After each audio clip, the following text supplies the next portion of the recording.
திருவண்ணாமலை மாவட்டத்தில் வைரஸ் நோயால் பாதித்துள்ள நெற்பயிர்களுக்கு இழப்பீடு கேட்டு விவசாயிகள் தமிழக அரசுக்கு கோரிக்கை வைத்துள்ளனர்.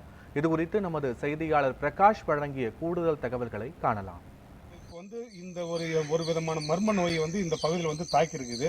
உங்களுடைய விவசாய நெல் பயிர் என்ன நோயை தாக்கி இருக்குது, இது எப்படி நீங்க பாக்குறீங்க? என்ன நோயின்றது கண்டுபிடிக்க முடியல. பொதுவாக இது வேறு இல்லை பேன் இருக்குது. கதிர் வர சமயத்தில் கதிர் மருந்து தவிர வேறு எதாவது அடிக்கக்கூடாதுன்றதுக்காக நான் கொஞ்சம் தாமதப்படுத்தேன். ஒரு ரெண்டே நாளில் இது மாதிரி வைரஸ் நோயின்ட்டு மொத்தம் அப்படியே சரவடைஞ்சு போச்சு. கதிரே வரல, கதிரில் மொத்தம் பதிராயிடுது. இப்போ இதனால உங்களுக்கு எவ்வளவு நஷ்டம் இருக்குது? நீங்க எவ்வளவு ஏக்கர் பயிர் இடப்பட்டிருக்கீங்க? ஒரு ஏக்கர் 20 சென்ட் பயிர் வச்சிருக்கேன்.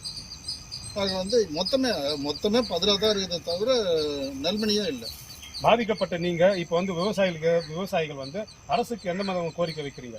என்ன ஒவ்வொரு முறையும் இந்த மாதிரி முன்ன தண்ணியில பாதிச்சிருச்சு, இப்போ பார்த்தோம்னா வைரஸ் நோயில் பாதிச்சிருச்சு.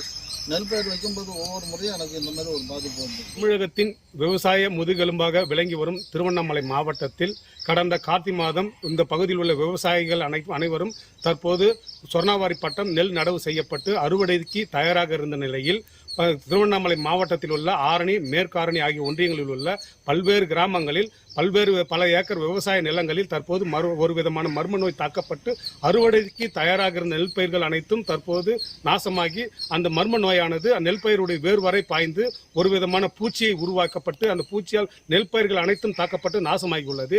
எனவே இது எந்த விதமான நோய், மேலும் இந்த நோய் பரவாமல் தடுக்க வேளாண்மை துறை அதிகாரிகள் அந்த பாதிக்கப்பட்ட நோய்க்கான மருந்தை தயாரித்து விவசாயிகளுக்கு வழங்கப்பட வேண்டும்.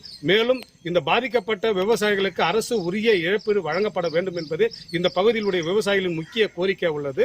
நியூஸ் 7 தமிழ் தொலைக்காட்சி செய்திகளுக்காக செய்தியாளர் பிரகாஷ்.